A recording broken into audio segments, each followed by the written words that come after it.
if you're waiting for the right time, yes, it's now. The best time, the right time to get your concepts right is now. The right time to start revising is, yes, now. The right time to give test and make mistakes and learn from your mistakes is now. So don't wait for the last month, for the last moment. That is not the time. You have to start everything from now itself, so that by the time you reach that stage, you're already at an almost perfect level. So yes, the right time is now. Start now. So we start with the conditions of the external auditory canal. So before we start, you're quickly going to tell me what you already know about the external auditory canal. Tell me which part of the external auditory canal is cartilaginous. Outer 2/3, inner 1/3. None? Both the choices are wrong? Okay. So it is outer 1/3. Outer how many millimeters? 8 millimeters. Yes, what is a deficiency in the floor of the bony part known as? Bony part is Hashke. In the cartilaginous part is Santorini. Narrowest part of the external auditory canal is the junction of the cartilaginous and bony. Yes or no? No. Narrowest part is in the cartilaginous or in the bony? In the bony part. What is that known as? Isthmus. How much lateral to the tympanic membrane is the isthmus? Yes, just 5 to 6 millimeters lateral. A furuncle of the external auditory canal will be localized only to which part of external auditory canal? Cartilaginous part. A parotitis can become otitis externa through fissures of Santorini. Yes, how do you pull the pinna to have a look at the tympanic membrane to straighten up the external auditory canal? Yes, upwards and backwards. Upwards and backwards. Okay, great. So now that we know everything about the anatomy of the external auditory canal, we come to the diseases of the external auditory canal. Diseases of the external auditory canal are known as otitis externa. Now, when will you think that a patient who has come to you with some complaint of the ear can be having some condition in the external auditory canal? Yes, can patients of external auditory canal infections or conditions present with hearing loss? Yes or no? Yes, of course they can. Yes, okay. Can patients of external auditory canal conditions present with pain in the ear? Pain in the ear? Yes, no, pain? Of course they can. Can conditions of middle ear lead to pain in the ear? Yes. Inner ear lead to pain in the ear? Never. So if a patient is coming to you with a complaint of hearing loss along with pain, the moment you see pain, you know inner ear is ruled out. It is either external ear or it is middle ear, right? Yes. So if it is pain in the external auditory canal because of some condition of the external auditory canal, can you tell me which nerves are going to transmit it? It is because of which nerves? So which nerves, in other words, supply the external auditory canal? Yes, the two A's of Goa, auriculotemporal and auricular branch of vagus. While cleaning the ear, patient usually coughs. This is because of auricular branch of vagus. What is the auricular branch of vagus known as? Arnold's, also known as Alderman's nerve. Okay, if a patient comes to you with hearing loss, pain, or maybe just with hearing loss along with discharge, or just with discharge from the ear, can that be a condition of the external auditory canal? Yes or no? Yes. Can that be a condition of middle ear also? Yes. Inner ear? No. So if there is any patient who has come to you with a complaint of pain or discharge in the ear, inner ear is ruled out. It has to be either external ear or it has to be middle ear. And how do you confirm? Do you go for any test? No need for any test. Just examine the ear. Examine the ear again, like pinna external auditory canal conditions are spot diagnosis. You just examine and you come to know the diagnosis. You don't need to go for any test to confirm. So here is a patient who has come to you with a complaint of pain in the ear, and you examine the ear, and what you find is a picture like this. Can you please tell me what this is, what you're seeing? At least tell me what all structures that you're seeing here. Okay, we are seeing a localized swelling here. And can you tell me this is which part of the external auditory canal? Is this the cartilaginous or the bony part? I feel it is bony. What do you think? No? Cartilaginous?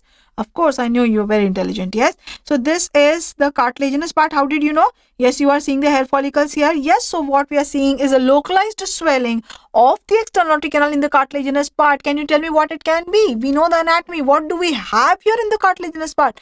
We have the hair follicles. We have the sweat, sebaceous, ceruminous glands. Along with that, yes, we have fissures of Santorini there. So what can this be? Yes, this is furuncle. This is how a furuncle looks like. We are seeing that it is only in the cartilaginous part. The deep bony part is appearing good. The tympanic membrane is appearing good.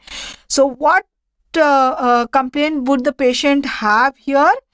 Yes, the clinical features will be patient will have very severe pain. We know that the skin overlying the pinna external part of the pinna, lateral surface of the pinna is the same that goes inside to in the cartilaginous part of external aortic canal. So here also it is tight, and any swelling here, any edema here leads to a lot of pain. So patient will come with very severe pain, and this pain will get aggravated with movement of pinna. Movement of pinna, when does usually movement of pinna occur naturally also without, yes, nobody keeps touching the pinna and moving the pinna. No? So moving the pinna means what? With jaw movement.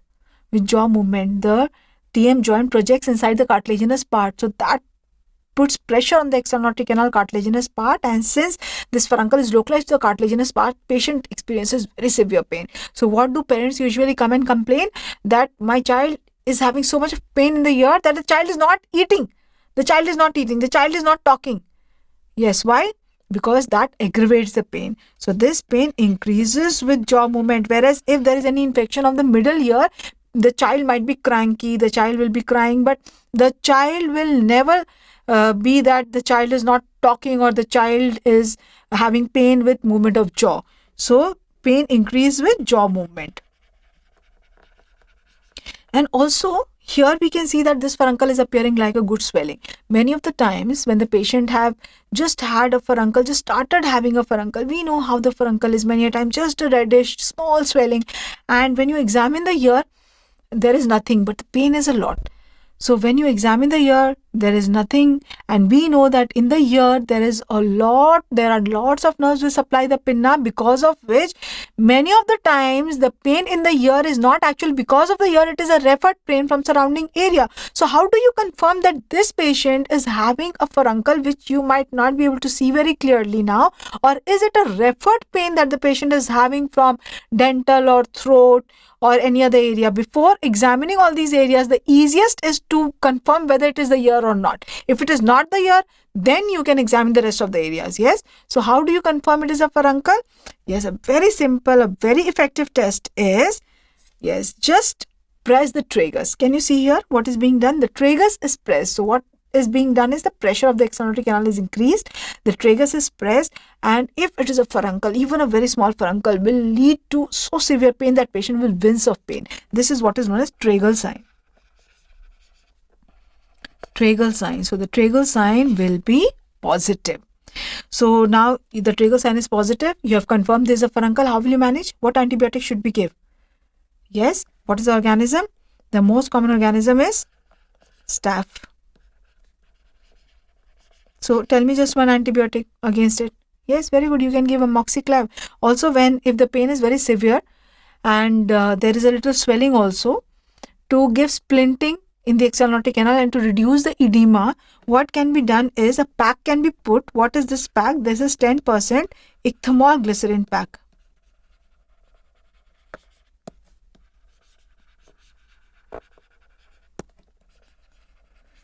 This reduces the edema, it reduces the pain, it also splints the ear, and this can be removed in a day or two till the time the effect of the antibiotics has come. Sometimes the furuncle is to the point of the rupture, but the pain is very severe, but it is not rupturing. In that case, you can also go for IND. So you can go for antibiotics against staph. You can go for pack.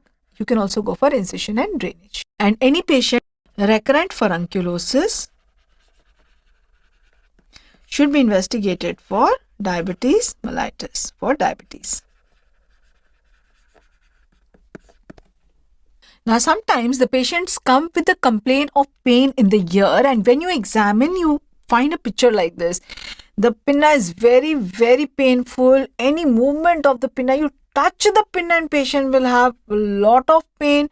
Again, the patient is not able to eat, jaw movements are very painful, and when you examine externally, see, you hardly can see the opening of the external acoustic meatus. All that is just filled with discharge. So much of dirt and discharge, swelling is there. And when you have a look inside, see how it appears. There is so much of edema, not involving a particular part but in whole length of external aortic canal. This is what is the appearance of diffuse otitis externa. So this is known as diffuse otitis externa. And this diffuse otitis externa, why does it occur? Yes, it occurs because of itching. Itching following, yes, so itching occurs most commonly in people in whom they sweat a lot, like usually in tropical areas where there is excessive humidity, so there's a lot of sweating, and then they itch, and that leads to abrasion, infection, and then this presentation. And also very commonly it occurs following swimming because of the wetness of the ear inside. To clear that, itching is done, and that leads to this infection. That is why this is also known as swimmer's ear. It is also known as swimmer's ear, or it is also known as tropical ear, and that is very commonly asked in your exam. What is swimmer's ear? So how will you manage? You saw here that there is so much of edema of the external aortic canal that if the patient puts any drop also, it is not going to go inside. So the first thing that you need to do is you need to clear all the discharge. So oral toilet is a very, very important part of management of otitis externa. In fact, not only of otitis externa, of any condition which leads to a lot of discharge of the ear. If we have to put any ear drops, for the effect of the drops to come, it has to reach inside. So for that, oral toilet is the management of most of the external aortic canal conditions where there is a lot of discharge or debris in the external aortic canal. So after that, you go for antibiotics. Can you tell me what antibiotic should I give? Against which organism? So yes, this is the same organism as perichondritis. Which organism? Perichondritis was which one? Perichondritis of pinna. Staph? No, Pseudomonas. Yes, so here it is Pseudomonas. Antibiotics against Pseudomonas. Tell me, Annie. Yes, very good. It is Cyprobid. Ciproflox.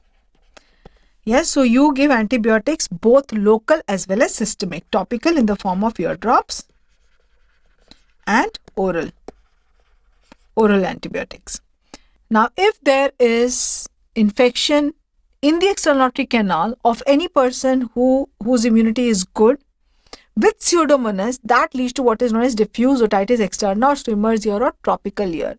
Whereas if the same infection of Pseudomonas occurs in any patient who is immunocompromised, then that leads to appearance like this. And what is this? This is what is known as malignant otitis externa.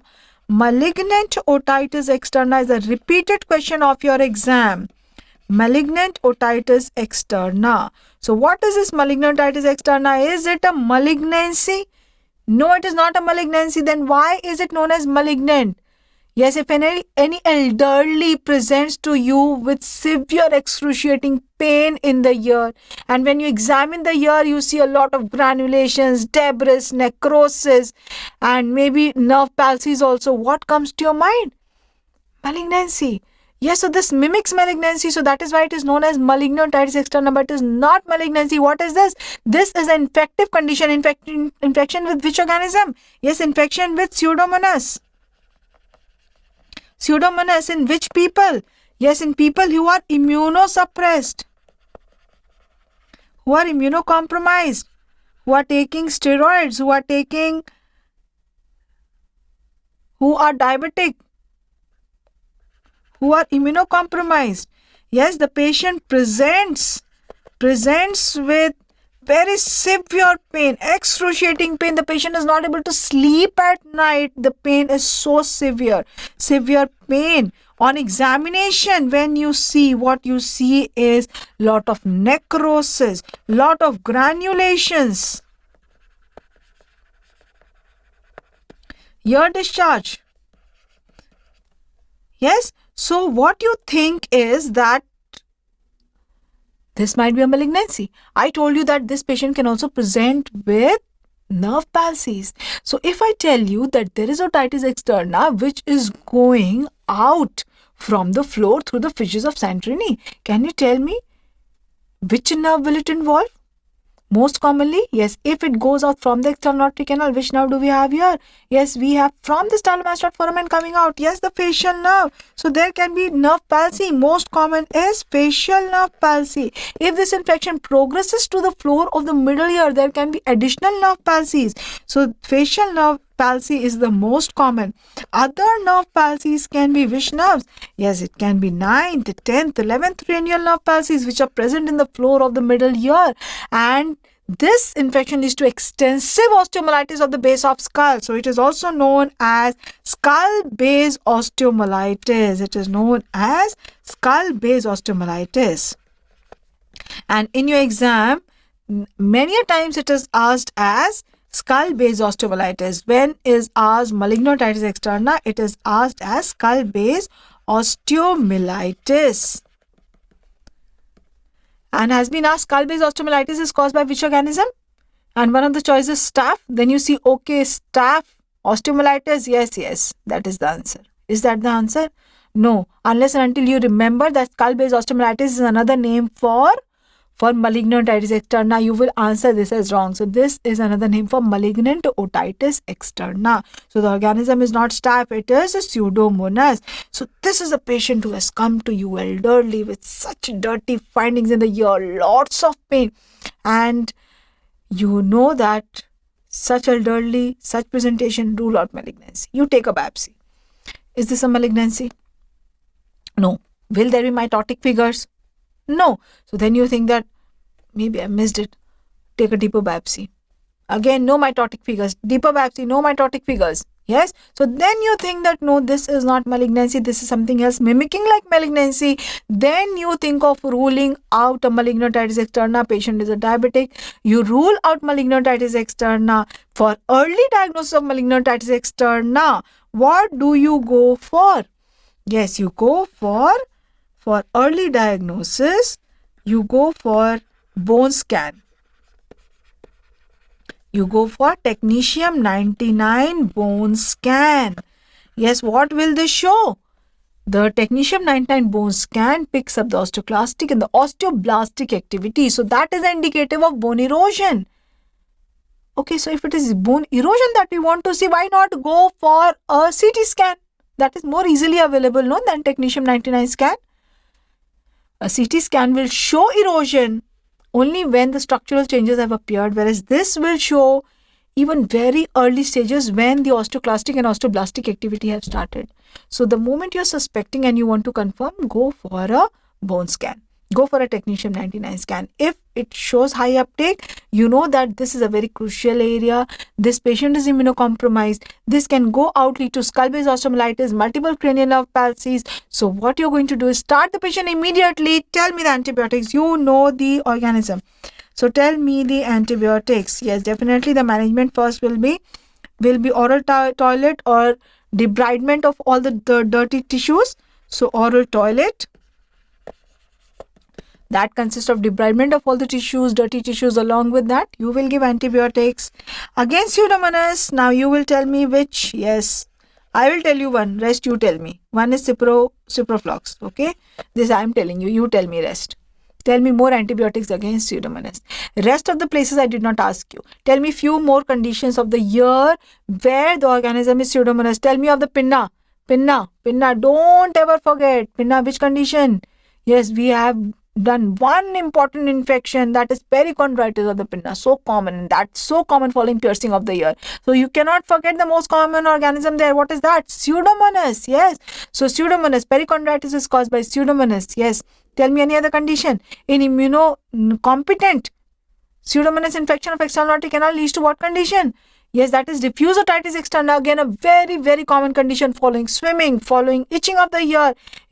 People have that habit now, whatever they will find, hairpin, any car keys, and any pen. Yes, whenever patients come to me with a diffuse otitis externa, I just ask them what was that with which they hit, and they will tell me that I itched with the hairpin or with the car keys. Very common. Yes, so that is against Pseudomonas. These are such common conditions that your management will matter, because this will not respond with amoxiclav. What drug will you give? You will give Cyprobed. Yes, there I have not asked you the alternative of Cyprobed. Here I am asking you. Why I am asking you? Because Cyprobed is the only drug that we can give very easily, which is oral against Pseudomonas. Rest, most of the drugs are intravenous. Yes, so tell me which one. Tell me now. You have full liberty to tell many drugs now. Yes, okay. Ceftazidime. Yes, third generation cephalosporin. Ceftazidime. Newer penicillins. Yes, piperacillin, ticarcillin, cefoperazone. Yes, so we have so many drugs against Pseudomonas. So we have cephalosporin, third generation cephalosporin, ceftazidime, cefoperazone. We have newer penicillins, piperacillin, ticarcillin. So we have so many antibiotics. If the oral does not work, then you can go for these, and the antibiotics have to be given at least for 6 weeks. Can you imagine? 6 weeks. Yes, what is the name? Skull-based osteomyelitis. And for osteomyelitis, giving antibiotics for 4 to 6 weeks is no compromise. You have to give it for a long time, and we know that this can involve the nerves also. So we have to give the antibiotics at least for 6 weeks, and before stopping the drug, you have to be 100% sure that the condition has resolved. How do we be 100% sure? Should we repeat the technetium 99 scan to see whether the infection has resolved or not? Technetium 99 scan will not be helpful to see the resolution of infection. Why? Because what it picks up is the osteoclastic, osteoblastic activity. Yes. So now during resolution of infection, what will happen? Regeneration of bone formation will occur. So again, that activity will be high. The osteoblastic activity will be high. So again, technetium uptake will be high. That will not help here. So for resolution of infection, we are going to go for a test which will show the inflammatory activity. So for resolution,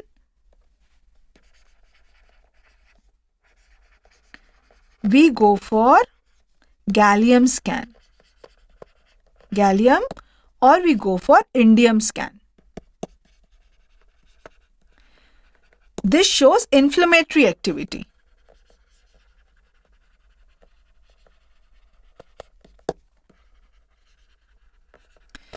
And any patient write this scan, gallium scan and indium scan.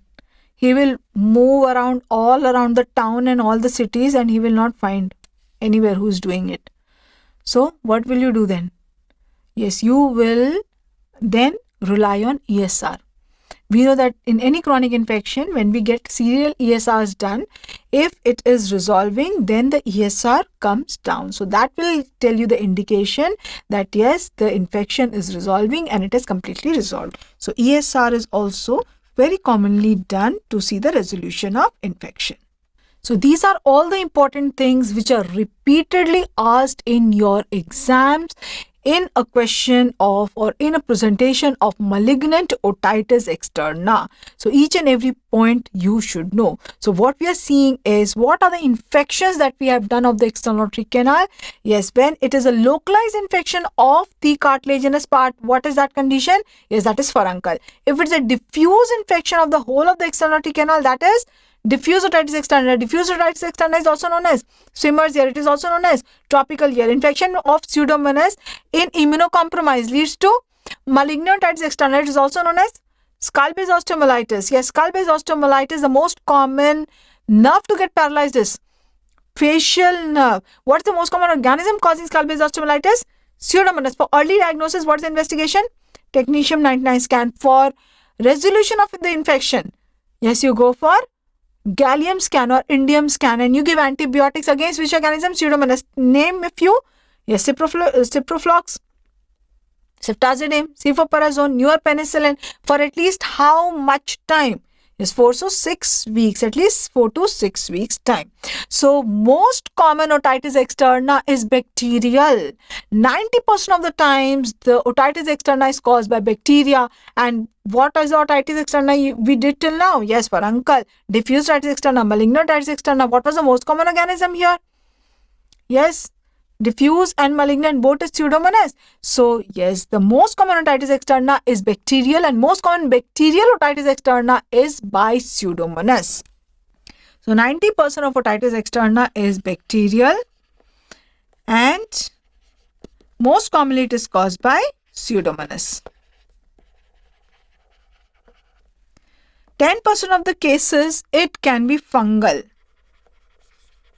Fungal otitis externa is known as otomycosis.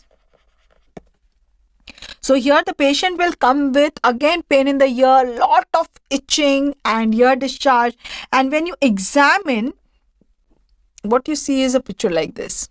Yes, so what you see is hyphae, you see sometimes black appearance, sometimes what you see is white cotton ball like appearance.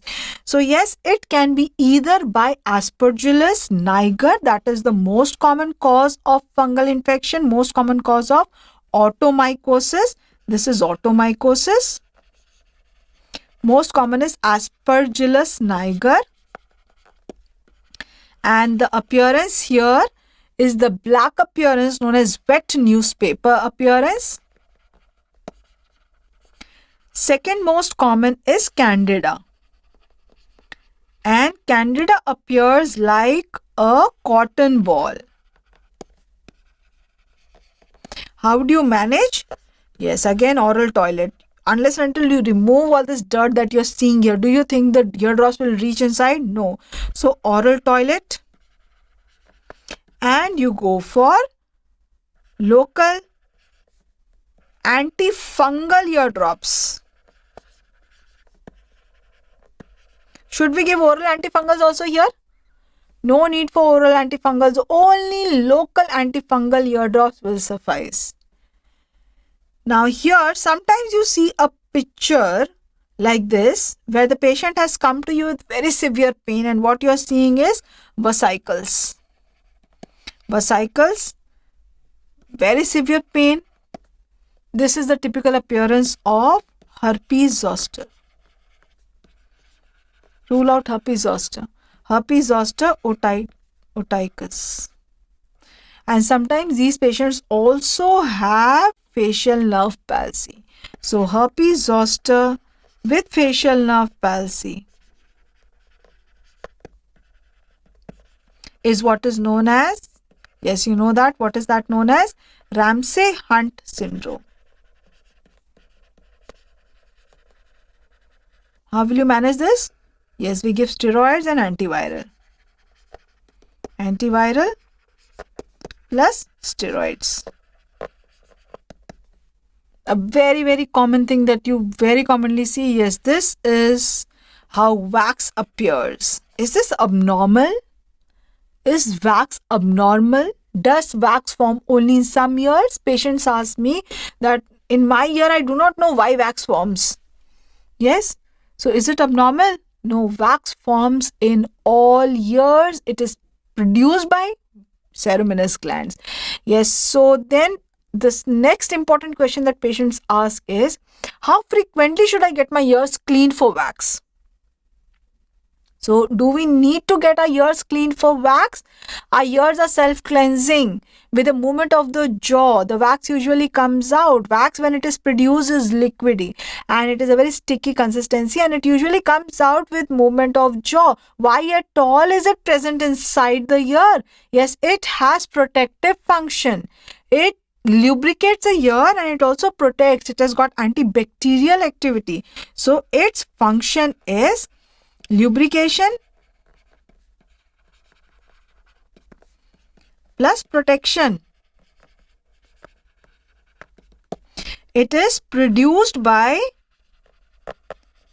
which glands? Yes, by ceruminous glands. What are ceruminous glands? Yes, they are apocrine glands. What are apocrine glands?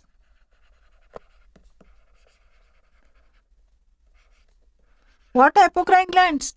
Yes, apocrine glands are these. This is a type of the exocrine glands, which along with release of its contents, also the apical part of the cell also sheds along with the secretions. So this is a type of apocrine glands, and all the cerumen or wax is collection of the secretions of the ceruminous glands along with sebaceous glands, along with the hair follicles. All that collects to form this mixture which we call as wax. So we do not need to clean it regularly. It is self-cleansing. So management is, it is self-cleansing. Comes out by jaw movements. In some people, the production is more, or sometimes the production is more than can come out. Or some people use a lot of earbuds, so it is not able to come out, it gets pushed inside. So then in them, it can cause obstruction of the ear, it can cause pain in the ear, and then we need to remove it. So when we have to remove it, how do we remove it? We remove it most commonly by the procedure which is known as syringing. So what you have to do is, for removal, the prerequisite is that the wax has to be soft. So once the wax is soft, how we remove it is by syringing. Okay. So what we do in syringing, in fact, all of you should know how to do syringing. So, so many of you have sent me messages that during COVID times that there is no doctor here, ENT specialist, and I have a lot of wax in my ears and I cannot hear properly. I put earphones and study all the time, so the wax has got deeper. I am having blocked feeling in the ear. I am having pain in the ear. I am having sticky feeling in the ear. How to remove wax? So this is something that all of you should know, even if you are in whichever field. Yes. So how do you do syringing? Is what you need is a syringe. Yes, either it can be this syringe, which I'm sure you will not have. So what you can use is a 20 or a 50 ml syringe, and you have to fill it with water. Yes, you just have to fill it with water. What temperature should be used? 30 degrees, 44 degrees, 25 degrees, 37 degrees. What? It should be at body temperature. So what you have to use is body temperature water. Temperature is very, very important. Why it is very, very important? Temperature should be body temperature. If it is hot or cold, what will happen? There will be caloric stimulation. The patient will have vertigo. So if it is not body temperature, there will be vertigo. So how do you check it is body temperature? Do you put a thermometer? No, you just have to just put your finger inside and you will not feel it is hot or it is cold. It is just optimum. So then you know that yes, this is perfect. Second, what you need to know is the direction. The direction has to be in the posterior. So you push the jet of water in the posterior direction. It goes in the external auditory canal behind the wax and it pushes the wax out. So the direction is important. The force should not be too much. Don't end up rupturing the tympanic membrane, doing it with a lot of force.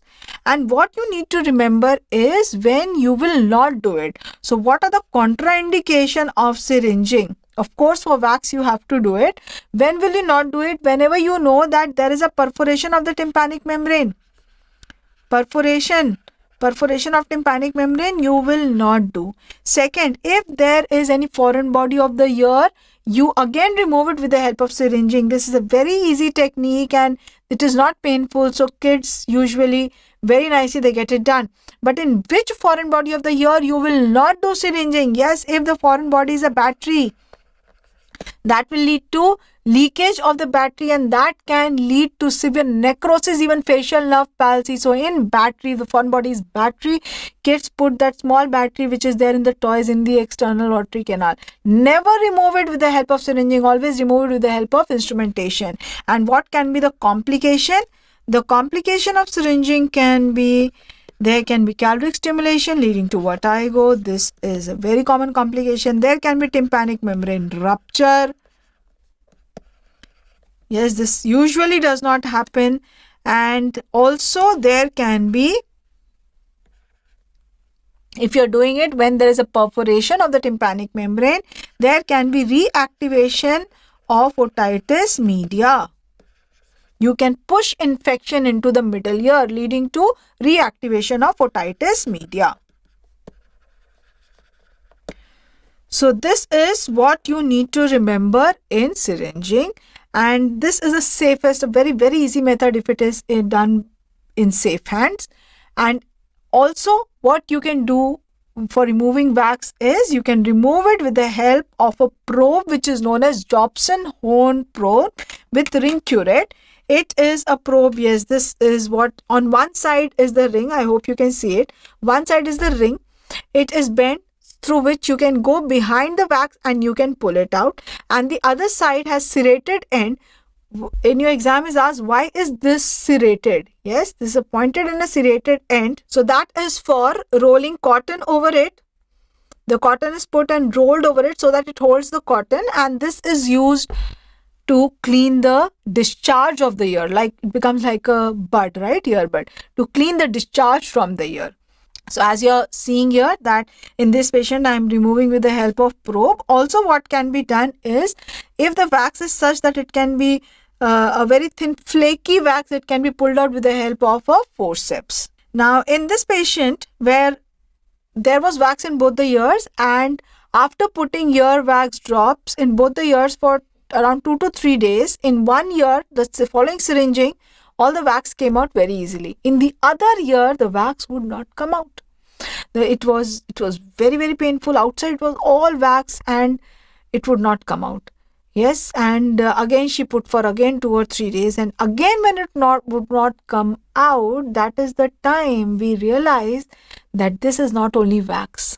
This is something more. Why? Because wax anytime, maximum for 2 to 3 days, maximum 2 attempts. In 1 attempt 100% usually it will come out. Rarely it might not come out if the patient has not put the drops. But if the patient has put the drops religiously and you know that she has put the drops and it has not come out in the second sitting also, you know that this is not wax, this is something else. It is covered externally by wax, but this is not something else. And yes, the doubt was correct. Just see what came out. Yes, on the outside was wax and on the inside was this. What is this? So this is typical appearance of keratosis obturans. Keratosis obturans. So what is keratosis obturans? Normally our skin of the external canal, it comes out by itself, like everywhere of the skin, everywhere the skin sheds and comes out. So in the external canal also it gets extruded. It comes out and it gets extruded by its own by jaw movements. But in some people there is abnormal epithelial migration, because of which the skin of the external canal, when it sheds, it does not come out. What it does, it goes on collecting like this in the form of an onion, the onion peel. It goes on collecting till it has completely obstructed the external canal, and after that what it does is, when it collects more, it causes dilatation of the external canal. This is too much that I have drawn. Initially this much does not occur. Initially it will be little, okay, then it will increase, then it will increase further, and it can increase so much. There can be so much ballooning of external canal that can also lead to facial nerve palsy. And here the patient has very severe pain on trying to remove the wax or the keratin that you are seeing in the external canal. When you are trying to remove it, it is very, very painful. So that is the time you realize that this is not wax that the patient is having. What is the patient having? This is keratosis obturans. And then you need to remove this under local anesthesia.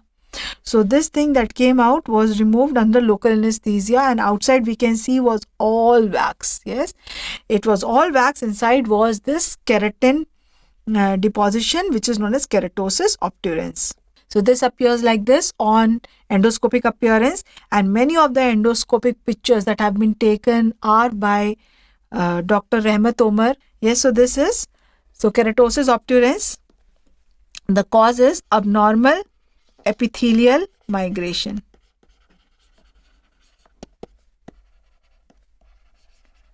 Epithelial migration. The presentation is very severe pain. Severe pain with ear blockage or hearing loss.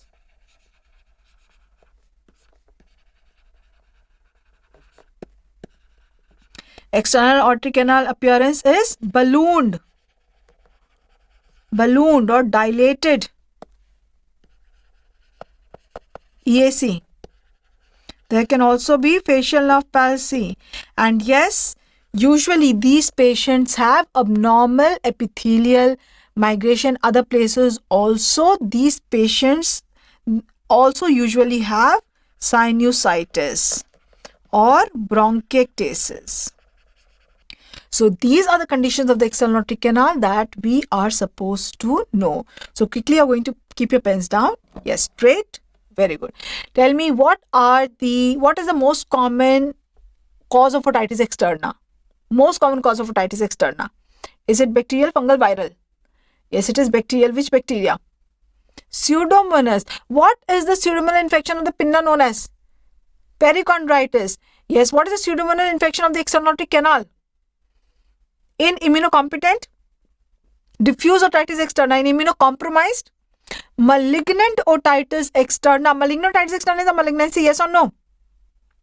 No. What is the most common organism causing skull-based osteomyelitis?